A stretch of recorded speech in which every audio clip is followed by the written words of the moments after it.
Buen día, soy alumno de la Universidad Veracruzana de la Facultad de Economía. Voy a presentar mi trabajo final de la experiencia educativa de Historia del Pensamiento Económico impartida por el maestro Artemio Calín Mapel. Mi nombre es José Salazar Jaén y mi trabajo se entrega el 8 de enero del presente año. Dentro de esta línea del tiempo, el primer paso que vamos a ver dentro de la economía es la antigüedad clásica. El primer pensador que nos dio un poco del conocimiento que llevamos hasta ahora fue el filósofo Hesíodo, que tuvo su vida del siglo VII antes de Cristo. A través de sus obras literarias como los poemas y demás cosas transmitió cómo deberían vivir las personas y al mismo tiempo creó un nuevo género llamado económico. De esta manera incentiva a la sociedad a cuidar de la tierra, ser justos y cuidar de la naturaleza, ya que son fuentes de riqueza. De esta manera podemos captar que nos creó una frase muy icónica y muy conocida donde debíamos dar sin recibir o buscar nada a cambio. Por sí solo íbamos a recibir la satisfacción con tan solo dar. El siguiente pensador fue Demócrito, que vivió de 460 al 370 a.C. De manera muy simplificada, este autor creó una teoría subjetiva del valor y una teoría de la preferencia de los bienes presentes a los futuros y fue el primer materialista. Los bienes presentes respecto a los futuros nos relata que los bienes valen más el día de hoy de lo que pueden llegar a valer porque no sabemos si en un futuro puedan seguir esos bienes. El siguiente pensador es Genofonte, que vivió del 430 a.C. al 355 a.C. Este autor nos trae el concepto de economía, que significa administración de la casa. Recalca que para tener un libre mercado se necesita de la seguridad que nos da la milicia y la mejor fuente de riqueza es la agricultura. También se puede llegar a ella mediante el ahorro, pero esto es quien más tenga, pues más ahorrará. Y frases como no es más rico quien más tiene, sino quien menos necesita. Esto quiere decir que no importa el nivel o la acumulación de riquezas que tenemos, pero si nuestras necesidades superan eso, estamos en un problema. Y también nos da la teoría del principio y de las ventajas absolutas. El siguiente pensador es Platón. Este autor, todas sus obras se conservan casi todas y fue el que más ampliamente nos dio a conocer muchos conceptos económicos. Constituyó un estado ideal donde hay tres clases sociales: los gobernantes y filósofos, donde son personas de alta fluidez económica y son personas, pues, la clase más alta. De ahí siguen los guerreros, donde son las personas que defendían y daban seguridad a la sociedad. Y los productores. Las dos primeras obtienen los mejores beneficios y la última está al servicio de las polis. Estas clases sociales se definían por la especialización del trabajo. Esto quiere decir que dependiendo tus capacidades, tanto intelectuales como físicas, era el trabajo que se te iba a otorgar. Para que todo esto funcione, Platón recomienda el control de la natalidad, la eugenesia, la eutanasia y la selección biológica. También remarca que la virtud debe ser el mayor bien al que debemos aspirar. Si todos la tienen, se puede lograr el estado ideal. También expone una idea nominalista del dinero, que significa que el dinero como tal no vale, como si fuera una mercancía, sino que se usa como medio de cambio. La distribución de los bienes se hace de forma equitativa según las necesidades de cada quien. El siguiente pensador fue Aristóteles. Él creía y estaba muy de acuerdo ante la justicia. Este filósofo vivió del 384 a.C. al 322 a.C. Él dividía la justicia en natural y antinatural. A partir de esa justicia fue determinada respecto a su percepción del mundo, ya que en un punto podemos saber que para él era natural que las personas que no contaban con un intelecto suficiente automáticamente se volvían esclavos. Pero en la actualidad sabemos que eso no está bien.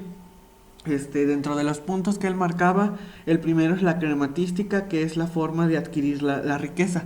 Esta misma se dividía en natural y antinatural. La natural es limitada. Esto significa que utilizábamos el dinero y las mercancías y las intercambiábamos o las comercializábamos para satisfacer nuestras necesidades y hasta ahí quedaba. En cambio, la crematística antinatural era la que generaba una plusvalía. Esto quiere decir que utilizábamos los recursos que teníamos para obtener aún más recursos, más dinero.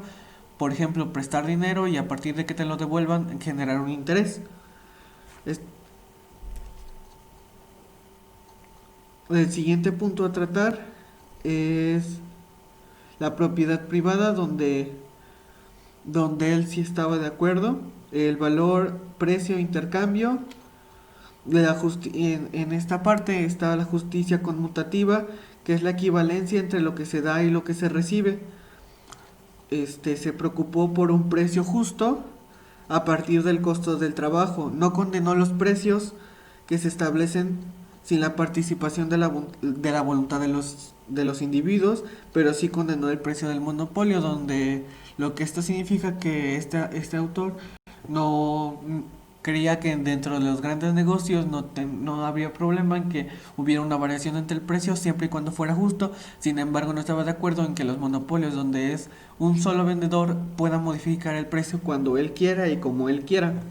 El siguiente autor es Antístenes, que es proveniente de la escuela cínica. Este mismo fue el fundador de la misma. La escuela cínica viene del vocablo griego kainos, que significa perro, en alusión al tipo de vida austero que llevaban. Los seguidores de esta escuela, que, que inspiró ideas de pobreza y ascetismo, basó su filosofía en la virtud, el trabajo y una vida libre de exigencias sociales. Esta escuela basaba mucho su experiencia de vida en que solo debíamos limitarnos a lo que necesitáramos, y entre menos ocupáramos y menos necesitáramos mejor. No debíamos tener como tal deseos de acumular cosas pues vanas y absurdas. El mayor discípulo de este autor fue Diógenes. Él predicó un tipo de vida virtuoso, libre de las necesidades materiales, la extinción de los deseos y la renuncia a toda clase de riquezas. El siguiente autor fue Zenón, que fue influenciado por esta escuela, pero él decía que la virtud es el único bien existente y no excluye la riqueza si se lleva una vida natural. Esto quiere decir que puedes tener riqueza siempre y cuando no la creas avariciosa o ilimitada. Él proviene de la escuela estoica, y esta escuela nos brindó el derecho romano y natural, que fueron básicamente lo que rigieron en Roma durante cierto tiempo.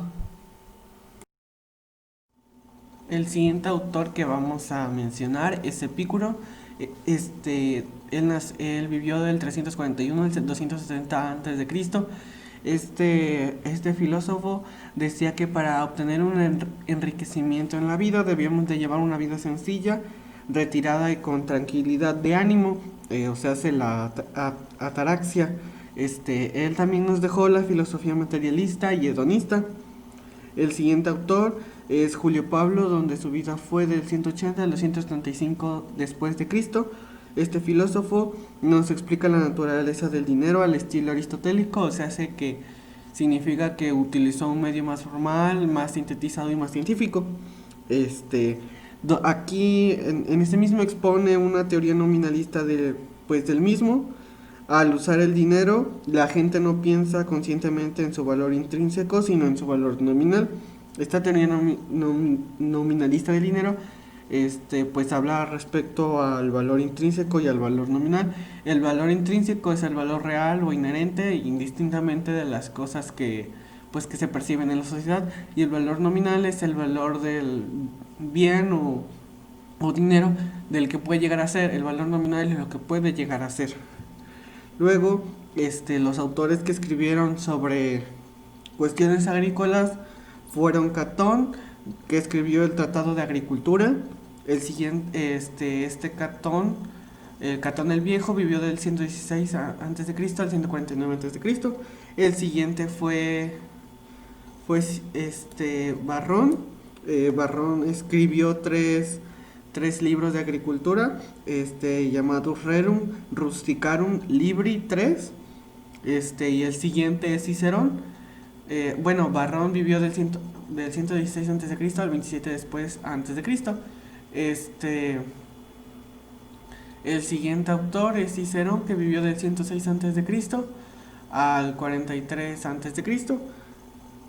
Cicerón, él tradujo el económico de Jenofonte y lo puso como económico o económico, así lo llamó. Y el siguiente es Columela, que vivió de 4 después de Cristo al 70 después de Cristo. Este autor, este escritor, filósofo, este, escribió 12 libros de agricultura y el siguiente con el que se termina la antigüedad clásica es Lucio Anneo Seneca, que fue del 3 después de Cristo al 65 después de Cristo. Este filósofo no, lo que nos regaló fue la clasificación de los bienes. Estos bienes pueden ser materiales o inmateriales, o asimismo habló sobre una temporalidad de los bienes, donde ya antes se habían mencionado que los bienes valen más hoy de lo que pueden llegar a valer mañana. Y pues nos trae una frase donde decía que vale más pájaro en mano que ciento volando. También es una frase que se le atribuye a Mercado, nada más que él dice que vale más pájaro en mano que buitre volando. Y lo siguiente que nos dejó fue la teoría del intercambio, donde esta teoría del intercambio nos hablaba más que nada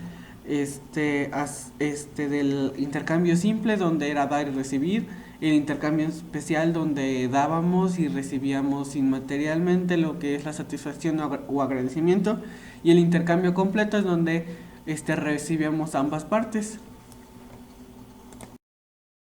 El siguiente momento histórico que vamos a tocar es a partir del siglo V y es el Islam. Este movimiento, los antecedentes fue en el año del 476, donde cae el Imperio Romano de Occidente y empieza la Edad Media. En el siglo VI, el año 571, es el nacimiento de Mahoma. Mahoma fue un profeta árabe que fue el fundador del Islam, a partir de un libro llamado el Corán. Esta doctrina del Islam deriva del verbo árabe aslama, que significa pues literalmente someterse, rendirse o aceptar. La doctrina islámica tiene 5 pilares en su fe. Los pilares principales son la profesión de fe, que es decir, aceptar el principio básico de que solo hay un Dios y que Mahoma es el último de sus profetas. Como creador, se dice que Mahoma fue el último profeta de Alá, que ese es su Dios. La segunda es la oración, y la tercera es, es el zakat o asaque, que traducido a veces como limosna, es decir, compartir los recursos con los necesitados. El cuarto es el ayuno el ayuno en el mes de Ramadán. El 5 es la peregrinación a la Meca, y esto es para quien pueda y debe hacerse al menos una vez en la vida. Asimismo, para saber más de este evento, es el siguiente movimiento en el siglo VII, 610, donde Mahoma empieza a predicar al recibir revelaciones divinas de Alá. El siguiente es en el 622, la gira. Mahoma huye de la Meca a Medina para predicar. Dentro de su movimiento podemos decir que el Corán exhorta reiteradamente a la plegaria y a la limosna. La limosna se prescribe según vuestras posibilidades en la medida de su capacidad. Se supone que el premio por estas obras es entrar en el paraíso.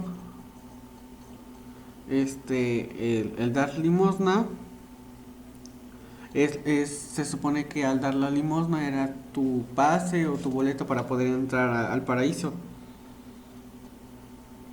En cuanto a temas económicos, en este caso de la propiedad privada, este, está de acuerdo Mahoma, pero decía que pues en esas herencias deben recaer en favor de los padres y parientes y se regulan al por menor los derechos hereditarios y las cuantías que corresponden a cada cual, a las mujeres menos que a los hombres.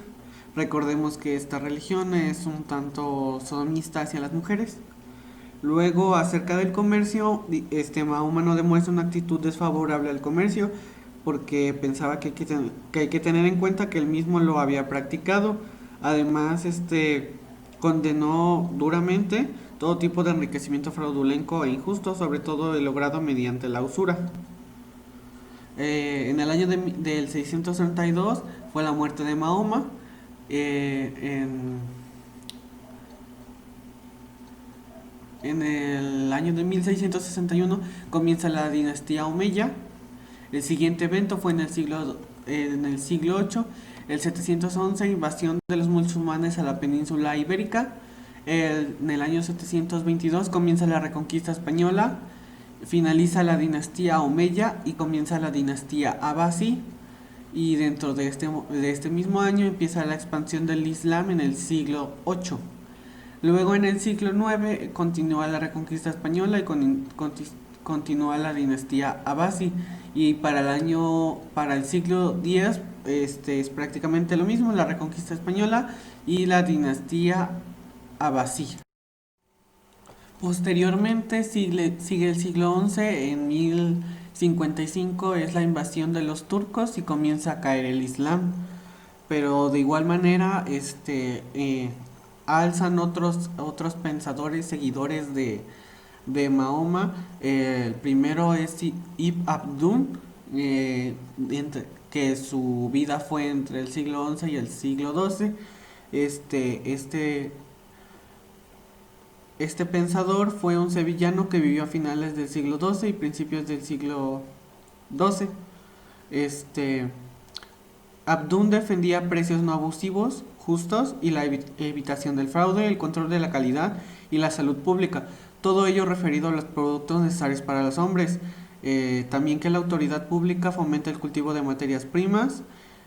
Asimismo consideró que la agricultura era la base de la civilización y la contempló como deseable, al igual que el pensador Jenofonte.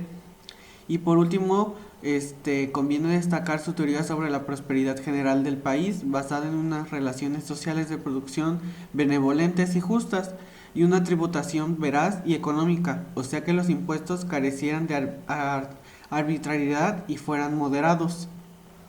Eh, Al mismo tiempo está Dimasquí. Él define el beneficio como la diferencia entre los ingresos y los gastos para la actividad. De igual manera, Dimasquín, su vida fue entre el siglo XI y principios del XII. Para Dimasquí la actividad comercial está tan vinculada a la personalidad de comerciante que en los gastos se incluyen los costos del negocio y la compra de mercaderías y los gastos personales. Dentro de sus aportes a todo el movimiento económico, están las causas para incrementar la riqueza. La primera son los beneficios tienen que ser positivos, o sea que los gastos deben ser inferiores a los ingresos. El segundo es el tipo de negocio. Aquí dice que es preciso afrontar un tipo de empresa que se pueda cuidar personalmente. La tercera, la clase del producto. Las mercancías menos apropiadas son las que se venden difícilmente debido a una escasa demanda. Y la cuarta es la velocidad de circulación del dinero. El dinero no puede quedarse invertido en mercancías sin vender. Aquí ya toca un punto importante donde es el flujo del dinero, y este flujo debe invertirse en mercancías que sean muy demandadas y necesarias para que así puedan moverse rápido. El siguiente evento ocurre en el siglo XII, donde continúa la reconquista española y continúa la dinastía Abbasí. En el siglo XIII, en el año de 1258, finaliza la dinastía Abbasí y continúa la reconquista española. El siguiente evento fue con Ibn Khaldún. Este pensador considera que las actividades económicas naturales para ganarse la vida son la agricultura, la artesanía y el comercio, cuyo desarrollo depende directamente del incremento de la demanda. El comercio lo define como una actividad cuya finalidad es la obtención de una ganancia o beneficio que consiste en la acumulación del capital mediante el procedimiento de vender caro y comprar barato. Para conseguirlo, una forma es almacenar las mercancías adquiridas hasta que suban los precios en el mercado. Haldun capta la noción del flujo circular de las rentas y la interdependencia de las actividades económicas. Asimismo, admite la intervención de los poderes públicos para garantizar el interés general sobre el particular de los comerciantes. Haldun en este punto expresa súncita pero nítidamente el principio de las ventajas absolutas, que es comprar donde es barato para vender donde está caro. Y pues obviamente también argumentó que era mejor vender las cosas más demandadas aunque no fueran caras, porque puede haber productos caros pero que no son altamente demandados, entonces pues no obtienes el beneficio que estás buscando. Haldun representa una concepción del libre comercio en su exposición de la hacienda pública. También Haldun capta la noción del flujo circular de las rentas y la interdependencia de las actividades económicas. El siguiente evento fue en el siglo XIV, donde continúa la reconquista española, y en el siglo XV, en 1453, es el fin de la reconquista española, ya que los españoles sacan a los musulmanes de la península ibérica, y en el año de 1492 se pone a fin a la Edad Media y comienza la Edad Moderna. El siguiente punto a tratar dentro del movimiento de toda la economía, la primera fue la antigüedad clásica, la segunda el Islam, y para este punto ya vamos a tocar el Renacimiento.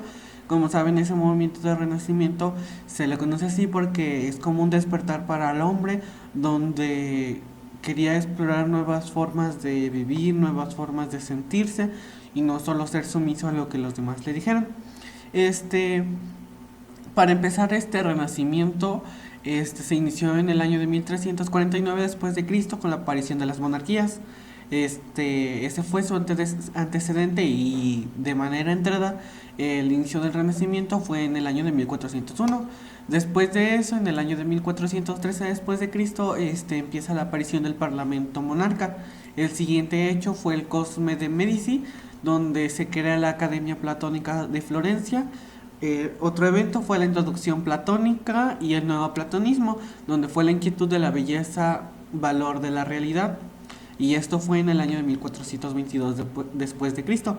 En el año de 1448 después de Cristo, aparece un personaje llamado Gutenberg, donde él hace una investigación de la imprenta y el aumento de producción de libros, además de que usa un lenguaje vernáculo, y fue pues en el principio de cada país.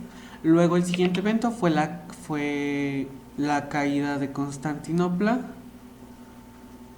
donde fue por los guerreros turcos en el año de 1453. De ahí fue Leonardo da Vinci, donde fue un pintor anatomista, botánico, científico y filósofo, y autor de La Última Cena y La Mona Lisa en el año de 1480 después de Cristo. Después de ese evento está el Martín Lutero, que es el creador de la Contrarreforma y la Reforma Protestante. Él fue muy conocido por las protestas contra la Iglesia. Asimismo, en la aparición de las iglesias protestantes, además de la católica y ortodoxa. Todo esto sucedió entre los años de 1483 a 1542 después de Cristo. Y el último evento fue, bueno, de la primera etapa, fue de Cristóbal Colón,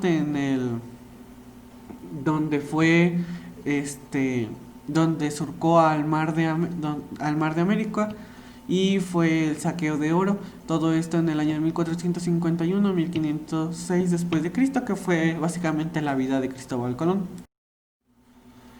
Los siguientes eventos fue la muerte de Giovanni della Mirandola, humanista y pensador italiano, con Marsilio. Ficha reflexión singular del ser humano como ser privilegiado, igualdad y dignidad, y esto en el año de 1494 después de Cristo. El siguiente evento fue en 1519, donde Hernán Cortés desembarca en México y lo conquista en pocos años. Y igualmente saqueó y destruyó pues la nación de México y nos tuvimos que recuperar después de eso. El siguiente evento fue en 1519, donde partía Magallanes de España intentando llegar a Oriente por la ruta del oeste a través del estrecho. Esto en el año de 1519. El siguiente personaje que podemos presentar dentro del Renacimiento fue Miguel Ángel. Este personaje hizo una interiorización de la teoría neoplatónica. Fue escultor, pintor y arquitecto. Dentro de sus obras está David y la Piedad. Y esto fue en el año de 1520 después de Cristo. El siguiente evento y personaje fue Francisco Suárez, y es el que renueva la escolástica, que fue la escuela que ya habíamos conocido, y esto en el año de 1444 después de Cristo. Luego está el Concilio de Trento. Esta es una respuesta de la Iglesia Católica a la Reforma. Esta retorna a sus orígenes y refuerza magisterio eclesiástico en el año de 1545 después de Cristo. El siguiente es el Concilio de Trento contra Reforma. En este evento se define la doctrina eclesiástica y unifica la organización jerárquica. Aquí está la prima, la paz y obispos, y esto en el año de 1563 después de Cristo. El siguiente evento fue la Universidad de Paula. En esta universidad hubo una recuperación del pensamiento aristotélico. Pompanisi da visión objetiva del pensamiento aristotélico, una reinterpretación del alma y una investigación sobre la naturaleza según Aristóteles I.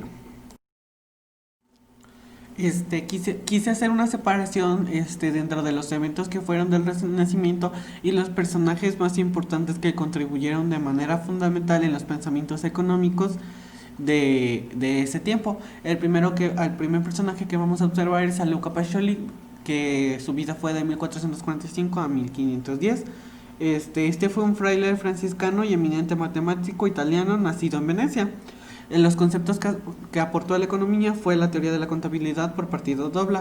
Y los aportes teóricos que hizo fue la teoría de la contabilidad por partido doble y aportes matemáticos dentro de sus obras. Suma de aritmética, geometría, y proporciones y proporcionalidad. El siguiente es Nicolás Copérnico. Este personaje vivió en los años de 1463 a 1543 después de Cristo. El concepto que dio fue la depreciación, y los aportes teóricos fue el método científico, el poder adquisitivo del dinero. El siguiente es Santo Tomás Moro. Él vivió en los años de 1478 a 1535.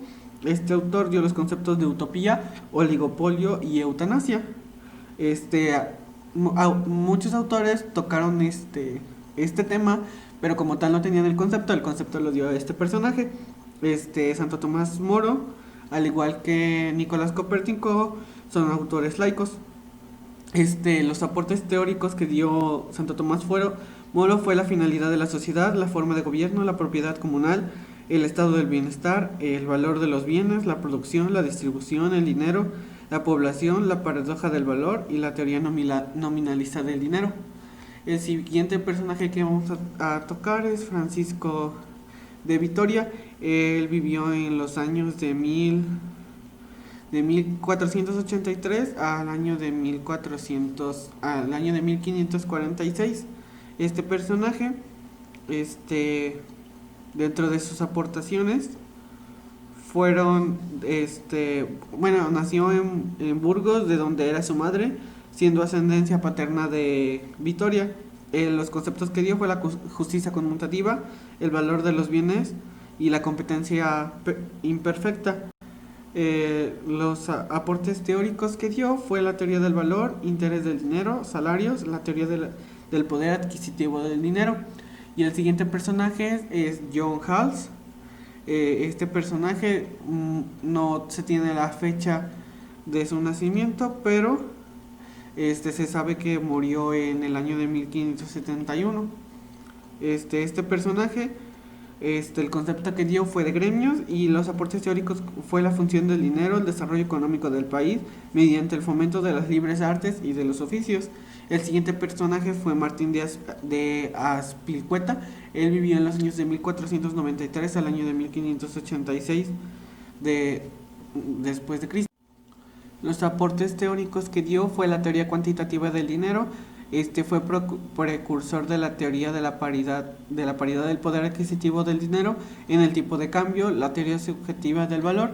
El siguiente personaje a tratar fue Tomás de Mercado, que vivió en los años, no se sabe el año en que vivió, pero se sabe el año en que murió, que fue en 1575.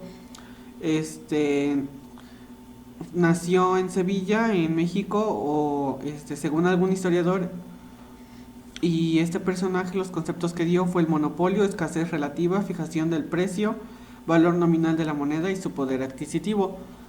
Asimismo, los aportes teóricos que dio fue la teoría del tipo de cambio, teorema de la cantidad y la teoría sobre el interés del dinero. El siguiente personaje es Sir Thomas Graham, que nació en el año de 1519 y murió en el año de 1579. Este personaje, dentro de los conceptos que dio, fue la ley de Gresham, y los aportes teóricos fue la política monetaria. El siguiente personaje es Juan Bodito. Él nació en el año de 1530 y falleció en el año de 1569. Este personaje, dentro de los conceptos que dio, fue la variación de los precios, y los aportes teóricos fue la teoría cuantitativa del dinero y el efecto de demostración. El siguiente personaje es Luis de Molina. Luis de Molina nació en el año de 1535 y murió en el año de 1601. Fue un jesuita y teólogo español. Los conceptos que dio fue la utilidad subjetiva y el costo objetivo, y los aportes teóricos fue el libre comercio y el valor de cambio. El siguiente personaje es Juan de Mariana. Él vivió en los años de 1536 y murió en el año de 1624. Él también fue un jesuita e historiador español. Los conceptos que dio fue el tiranicidio y la inflación, y los aportes que hizo fue la revolución del cobro y la alteración de la moneda. El siguiente personaje es Luis de Ortiz, que fue un escritor español del siglo XVI. Los conceptos que dio fue la oferta productiva, y los aportes teóricos fue el programa de desarrollo económico integral, que abarca la agricultura, la artesanía y los transportes. Y por último es la Escuela de Salamanca, que como tal no es un personaje, pero es un evento muy importante dentro de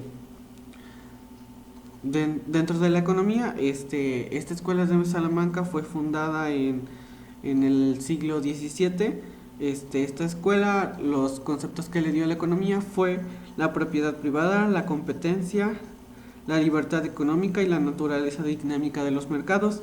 Los aportes teóricos que hizo fue la teoría cuantitativa del dinero, la teoría de la paridad del poder adquisitivo del dinero, la teoría de la utilidad marginal del dinero y la teoría valor-escasez.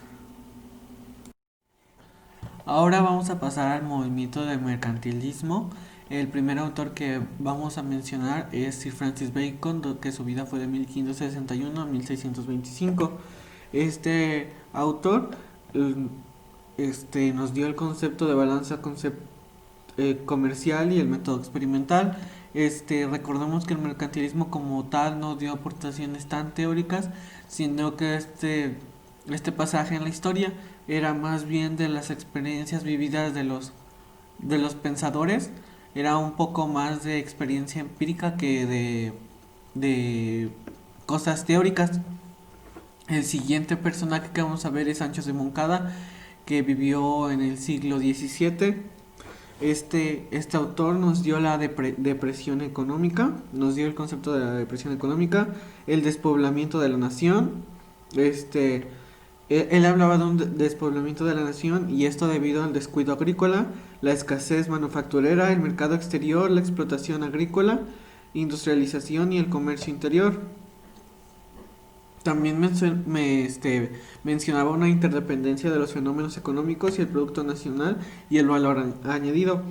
Estos autores hablaba más de cómo solucionar las crisis que había en su sociedad a partir de las cosas que ellos creían que necesitaban. El siguiente es Pedro Fernández Navarrete del siglo XVII. Este autor prioriza el sector agrícola y luego el industrial y el desarrollo de las artes y oficios. También pensaba que se le debía ayudar al campesino, ya que este era el que proporcionaba la riqueza, y como cualquier mercantilista era cuantitativista y poblacionista, o sea que está de acuerdo al pueblo. El siguiente es Jerónimo de Ustaris, que vivió de 1970 a 1732. Este autor propuso un desarrollo del comercio y la industria y potencialización de la marina, la supresión de monopolios y la reducción del sistema tributario indirecto. El siguiente es Bernardo de Ulloa, que vivió de 1682 a 1752. Este autor le daba importancia del comercio, proponía una reducción de costos de producción nacional y mejorías del transporte y mayor exportación que importación. El, el siguiente es Martínez de, bueno, este como tal no es un personaje, más bien es una más bien Martínez de Mata, lo que más se recuerda de él es un libro que él escribió, llamado Memorial. Este personaje, fue de 1650. Este personaje niega que los metales preciosos sean la riqueza de la nación y y dice que se fundamenta en el trabajo del hombre aplicado a todas las ramas de la economía. Luego el siguiente es Thomas Miles, que vivió de 1550 a 1627. Este personaje, como funcionario de aduanas, pudo observar la anarquía de los mercaderes y las nulas regulaciones comerciales. Por ello quería conservar el estatuto de empleo y su mayor obra, fue El misterio de la iniquidad. Y el siguiente es Gerard de Malines, que vivió de 1586 a 1641. Fue un mercader y funcionario, además de economista inglés, y él lamentaba que el dinero pasara de ser un tipo de cambio a ser mercancía para lucrar, y que su aporte fue una teoría sobre el tipo de cambio y tuvo una visión teórica del punto de exportación del oro.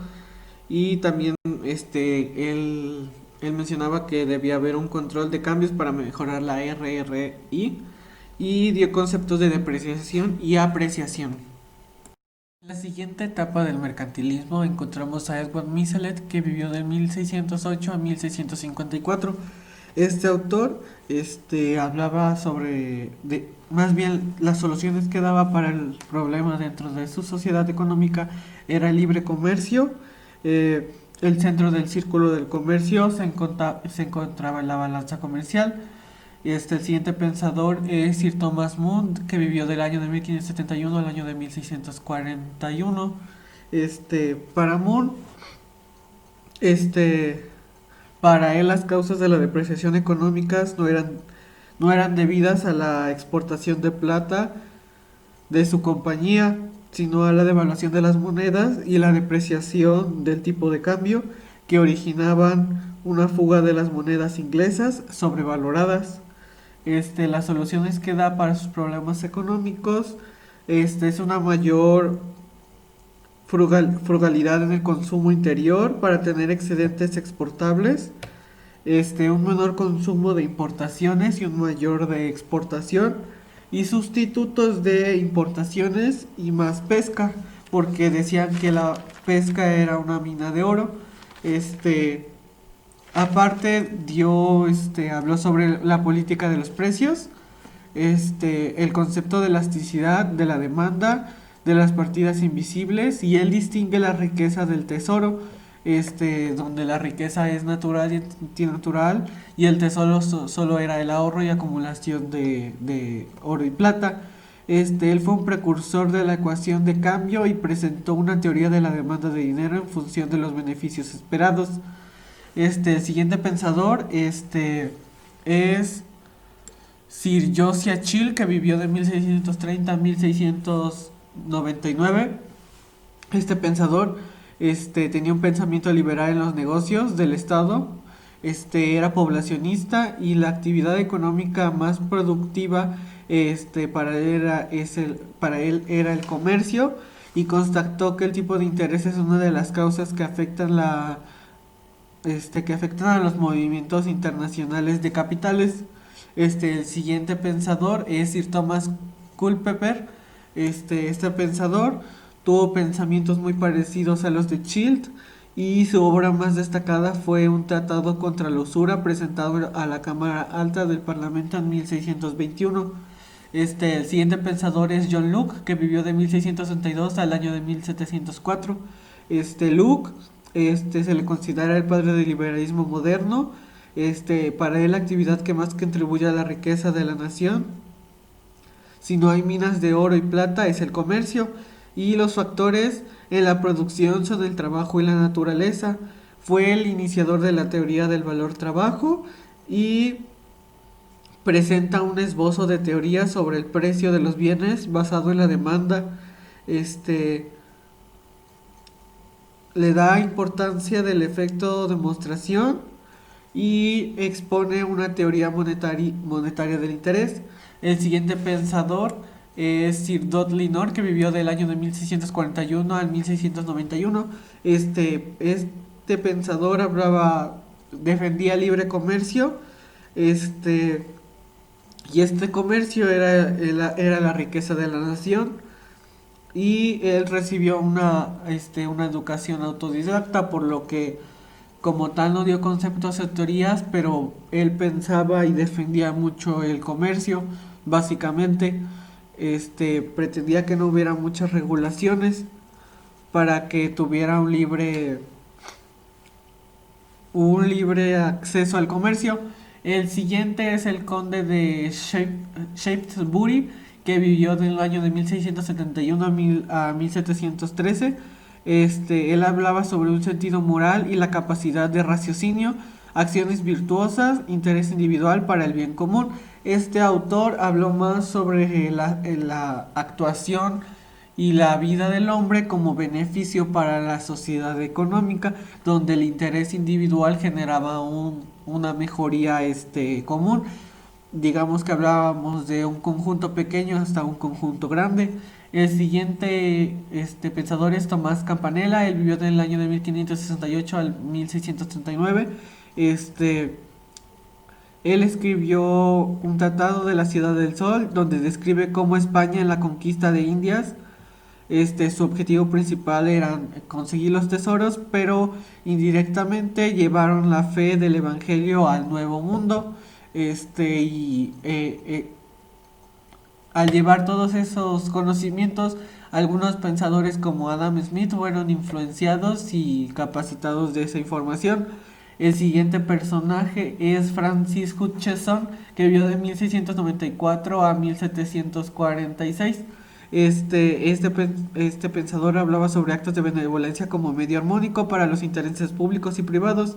Y este pensador ya tuvo en cuenta el principio del utilitarismo y él promovió el bien general para que se obtenga el bien particular. Él ya habló de un conjunto grande que si todos estamos bien, significa que cada conjunto va a estar bien. Y por último, del mercantilismo es Bernard de Mandeville.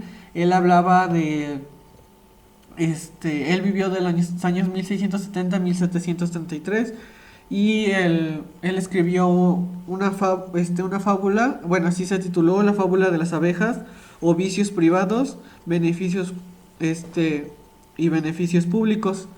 En este tratado se habla sobre la austeridad y el ahorro, que estas dos formas no promueven el desarrollo económico de la comunidad, sino las cosas que promovían y desarrollaban una buena economía era el gasto ostentoso o vicios. Las personas que gastaban en excesos generaban trabajos y al mismo tiempo beneficios en la sociedad. Ahora veremos la fisiocracia. El primer autor que vamos a ver es Francois Quesnay, que vivió de los años 1694 a 1774. Este autor expone su teoría del flujo circular de la renta, fue un precursor del utilitarismo y dividió a la sociedad en tres clases sociales: la productiva, la mixta y la estéril. La productiva era toda aquella pues que producía y como campesinos y agricultores. La mixta eran las personas que rentaban, que les rentaban las tierras, que como tal no producían nada, pero eran el medio para poder producir. Y la estéril, que era todas pues las que no son de las anteriores, que eran profesionistas, artesanos o demás cosas, que como tal se hacían, producían bueno, comercializaban y otras cosas, pero como tal no creaban y no producían nada que fueran como materias primas. Este fue el primero en efectuar un estudio dinámico de la economía y también presentó los resultados finales de todo un periodo mediante un doble flujo circular, el monetario y de la producción real. El siguiente pensador es Jean-Claude Marian Vincent de Gournay, que vivió de los años 1712 a 1759. Este difundió la obra de Cantillon y fue este, preconizó la libertad económica y la eliminación de las reglamentaciones y de los monopolios. Y también se le atribuye la famosa frase de la laissez-faire y la seix-passer, que es dejar hacer y dejar pasar. El siguiente pensador es Marqués de Mirabeau, que vivió en los años de 1715 a 1789. Este personaje creó modernas técnicas agrícolas. En una de sus obras denuncia el paupérrimo estado de la agricultura francesa. El siguiente es Mercier de la Rivière, que vivió en 1720 a 1793. Este fue un profesor de filosofía económica de la emperatriz Catalina II de Rusia, y en su principal obra se proclama partidario del despotismo legal y de la monarquía como forma de gobierno. Y el siguiente es Alain Robert Jacques Turgot, barón de Leon, que vivió en los años de 1727 a 1781. Este, este pensador abolió los gremios para la libertad de la empresa, de las empresas. Su mayor aportación analítica fue la ley de los rendimientos decrecientes en la agricultura y su teoría del valor por medio del principio subjetivo de la necesidad y el principio objetivo de la escasez. En su teoría del dinero, la concluye de manera metalista, y en la teoría del capital la ve como factor de la producción. Y en la teoría del interés criticó a los escolásticos y se esforzó en demostrar la importancia de cobrar interés. Y en su teoría de la distribución la contempla mediante la renta de la tierra, el beneficio del capital y los salarios de los trabajadores. El siguiente es Nicolas Baudeau, que vivió de 1730 a 1792. Fundó el seminario Efemérides du Citoyen y escribió la primera introducción a la filosofía económica, y se le atribuye la invención del término fisiocracia. Y por último, el Dupont de Nemours, que vivió de los años de 1739 a 1817. Este personaje nos trajo el orden natural y el producto neto. Como tal no dio el significado del producto neto, pero dio pues señales de que hablaba de eso. Él decía que no debía basarse la economía en el comercio exterior, apoyaba la propiedad privada y buscaba el bon prix, que es el buen precio, y el impuesto único fue el de grabarlo directo al producto neto. Los últimos tres autores, el primero es Adam Smith, perdón, que vivió en los años de 1723 a 1790. Fue un pensador moralista y luchó contra el monopolio. Dio el sistema de la libre competencia y la metáfora de la mano invisible, la competencia perfecta, los fundamentos de la escuela clásica, los factores de la producción, tierra, trabajo y capital. Y este último de capital está dividido en circulante y fico. Tocó temas donde hablaba del precio real, valor real, precio natural y precio del mercado. También de la división del trabajo y el principio de las ventajas absolutas. El siguiente es Thomas Robert Malthus, que vivió de 1776 a 1834. Este señala el fenómeno histeresis, da el principio de marginalidad, la teoría del ahorro, repugna la avaricia, la paradoja de la austeridad, menciona la paradoja de la austeridad, la renta diferencial, la teoría del valor dividida en tres clases. La primera el valor en uso, la segunda en valor nominal y la tercera en valor real. También habló sobre la demanda efectiva, la teoría del subconsumo, la teoría de la insuficiencia de la demanda efectiva y la teoría de la población. Y por último tenemos a David Ricardo, que vivió de 1772 a 1823. Este, Dentro de su amplio repertorio de análisis económico encontramos el plan Lingote, la utilidad marginal, el valor de cambio, la teoría valor del trabajo, la teoría de la renta diferencial, la distinción entre riqueza y valor, el valor de cambio, fundamentado en la escasez y el trabajo, El siguiente es el efecto Ricardo, luego la medida invariable del valor, la relación del beneficio y salario, la teoría de la ventaja comparativa, la teoría cuantitativa del dinero, el precio natural de la mano de obra, el precio de mercado de la mano de obra. Defendió el comercio y puso en práctica el procedimiento del trueque. También el principio de racionalidad económica, la eficiencia marginal del capital, la teoría de la compensación, la teoría del interés, capital y beneficio, la teoría del interés, la teoría del capital y la teoría del beneficio, y por último la tributación.